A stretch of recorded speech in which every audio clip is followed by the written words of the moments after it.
fire under control na ang sunog kami ulbo diri sa barangay Suba ning atong Dagway Sugbo. Pasado una karon kadlawon kini ba og sunog bagay gala no.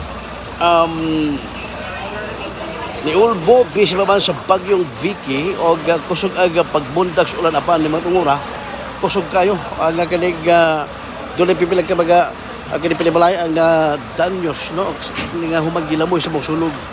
Mo na situation ko diri sa barangay Suba ning atong Dagbayan sa Sugbo sa may Dan Abiliana barangay Suba kod pagkapipilag ka mga fire volunteers o mga fire brigade ingon nato mga firefighters sa Cebu City Fire Station may responde nunod na kanimong sunog kung imo tan-awon ang kanig nahitabuan is kinita nga bahin dito sa sud no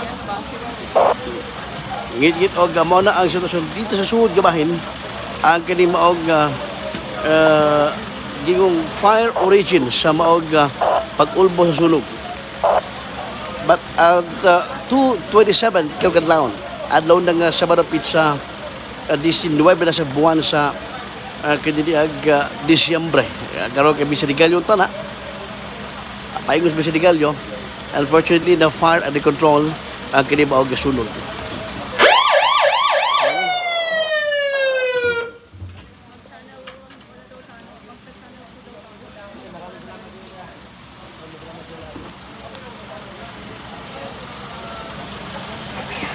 Pinaka-latest update sa ito YouTube Benjie Talisic. At mga rugong update, mga balita. May buntag.